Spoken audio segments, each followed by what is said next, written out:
Kailangan ko na ng nanay ngayon. Katotohanan kay Daniel Padilla sa nahaharap na kaso ngayon matapos takbuhan ang mga endorsement nito.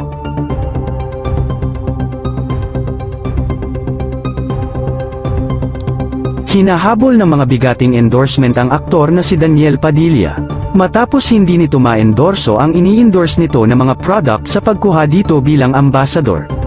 Binomba ng netizens ang comment section nang ibinahagi ng blind item ng Pep.ph.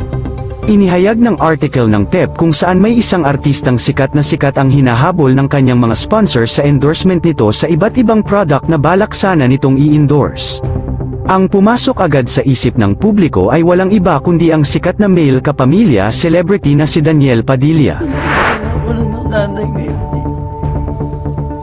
Matapos kasi ang pag-endorse nito sa product ng R Kitchen kung saan siya ang naging main ambassador ng naturang product, kasabay nito ang balitang hiwalay na sila ni Catherine Bernardo kaya't hindi nakabuelo ang aktor sa pag-e-endorse niya sa naturang food product.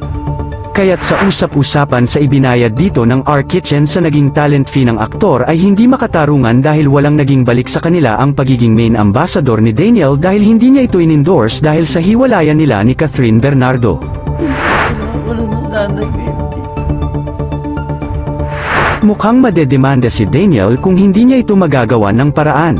Kasabay ng mga balitang ito, nagbenta na si Daniel Padilla ng kanyang sports car na pagmamayari nila ni Catherine Bernardo. Kung saan kay Boss Toyo niya ito binenta. Umabot ang price nito sa 6 million pesos na isang mamahaling sports car. Dahil may mga kumakalat na balita na ang mga ibinigay ni Catherine Bernardo kay Daniel Padilla ay binabawi na ng actress at ang mga pinaghatian nitong mga naipundar noong sila ay magkasintahan pa. Kailangan ko na ng nanay ngayon. Mukhang durog na durog ngayon ang aktor. Madaming naaawa sa kalagayan ngayon ni Daniel. Say nga ng mga professional talent manager, dapat muna raw kalimutan ni Daniel ang showbiz at wag muna magparamdam sa publiko upang makalimutan na ng lahat ang naging cheating issue nito kay Catherine Bernardo. Kung mapapatunayan na tinakbuhan ni Daniel ang kanyang mga endorsement ay maaring makukulong ang aktor.